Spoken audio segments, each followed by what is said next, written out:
We've ended the week. This has been a week mainly in my life about the border crisis. Every day, during this week, I've met with some group or some individual about the crisis on the border. Being part of the working group that the speaker established, makes me a resource for a lot of people here now. And we've been talking about it.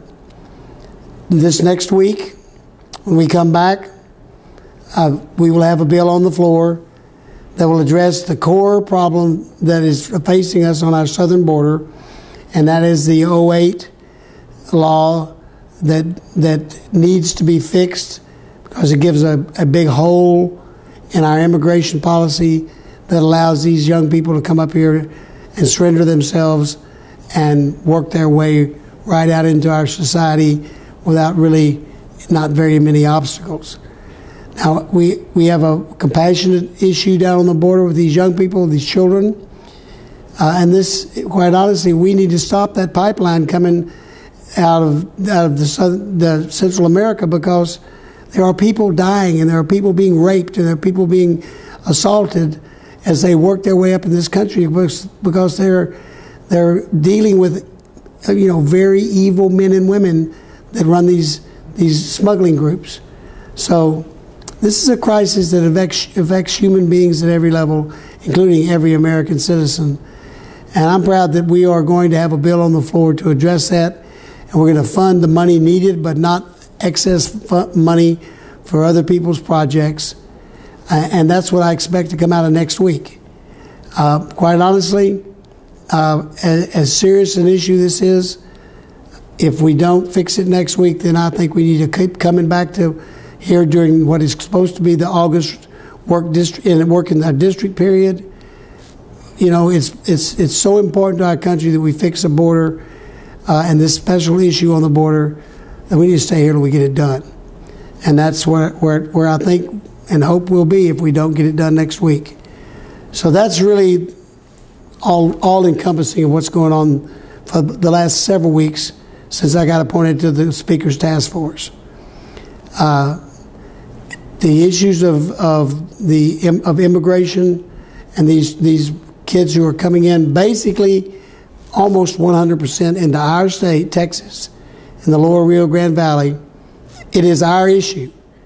It is our crisis, but it is a crisis of every congressional district in America, and it looms on the horizon, and I think they're all starting to realize it.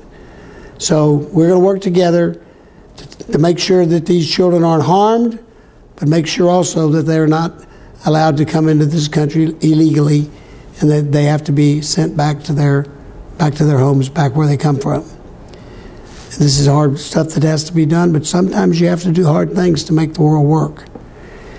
And when it really boils down to the bottom line is, what presidents of the United States say changes lives.